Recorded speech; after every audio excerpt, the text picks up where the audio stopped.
স্বাগতম জনাইছো। আজি মই বনাবলৈ লৈছো ৰঙালাও আৰু মচুৰ দালিৰ সৈতে কলডিলৰ চব্জি।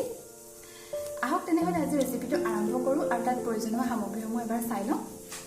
এয়া মই লৈছো কলডিলখিনি মই পিহনাত পিহি লৈছো। আলু লৈছো, মচুৰ দালি একাপ পানীত তিয়াই টুকি লৈছো। এয়া হৈছে ৰঙালাও, পিঁয়াজ, আদা নহৰু পেষ্ট, শুকান মছলাৰ ভিতৰত এয়া হৈছে তেজপাত, শুকান জলকীয়া এটা আৰু গোটা জিৰা। ইয়াত মই আৰু দুবিধ মছলা ব্যৱহাৰ কৰিছো, কিন্তু সেই দুবিধ চাবলৈ হলে আপোনালোকে ভিডিঅটো শেষলৈকে চাব লাগিব। আৰু যদি মোৰ ভিডিঅ' চাই ভাল পাইছে তেনেহলে লাইক, কমেণ্ট আৰু সাবস্ক্ৰাইব কৰি দিলে আৰম্ভ কৰোঁ। এয়া মই গেছত এখন কেৰাহী পাতি দিছো আৰু কেৰাহীখন গৰম হ'বলৈ দিম।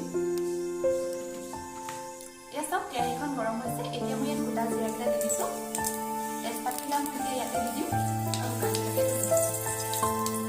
এইখিনি অকণমান লৰাই দিম। গোটা মছলাখিনি দি এতিয়া মই আদা আৰু নহৰুখিনি দি দিছোঁ। গোটেইখিনি দি ভালদৰে লৰাই দিম। একেবাৰে কমাই লৈছোঁ, আপোনালোকেও কমাই ল'ব পাৰে। পিঁয়াজ আৰু নহৰু কেঁচা গোন্ধটো গৈছে। এতিয়া ইয়াত মই হালধি দিছোঁ।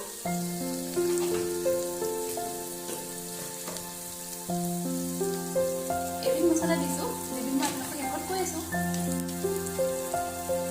আৰু এইখিনি দি ভালদৰে লৰাই দিম।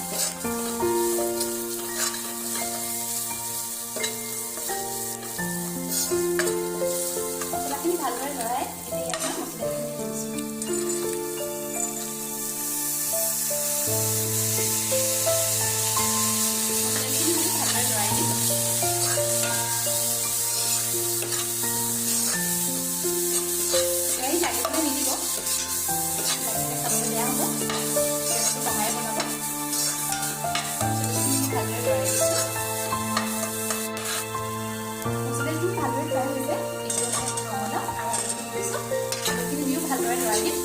আলুখিনি ভালদৰে মিহলি কৰি মই কলডিলখিনি দিয়ে দিম আৰু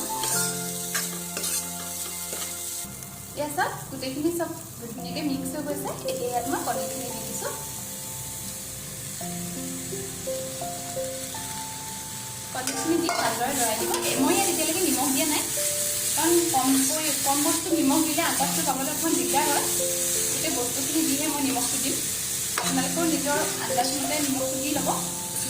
মই কিন্তু শেষতে নিমখটো দিওঁ, কাৰণ পানীও দিম যিহেতু সিজি গ'লে নিমখটো কম বেছি হ'ব পাৰে, সেইবাবে মই শেষতে দিম।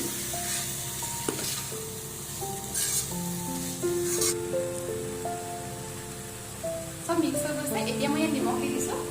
নিমখ দি মই ধুনীয়াকৈ লৰাই ঢাকি দিম। পানী দিয়াৰ পিছত নিমখটো আকৌ এবাৰ চাম, কম হ'ব পাৰে। মই কম দিয়ে দিছোঁ। এতিয়া আপোনালোকে নিজৰ আন্দাজমতে দিব।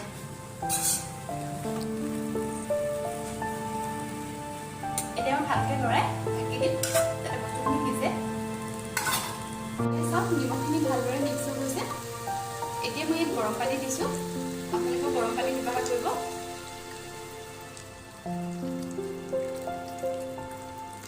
পানীখিনি দি ভালদৰে লৰাই দিম আৰু সিজালৈকে ঢাকি থৈ দিম।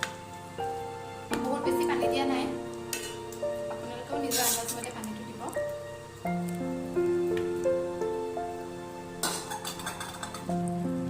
বন্ধু বান্ধৱীসকল, এয়া চাওক পানীখিনি উতলিছে, চব্জিখিনি সিজিবলৈ আৰু বেছি টাইম নাই। আপোনালোকক মই কৈছিলোঁ যে ইয়াত মই দুটা মছলা ব্যৱহাৰ কৰিছোঁ। প্ৰথমে দিয়াটো হৈছিলে ধনিয়া পাউডাৰ আৰু এতিয়া মই ইয়াত দিছোঁ গৰম মছলা। গৰম মছলাটো দি অলপ দেৰি লৰাই দিম।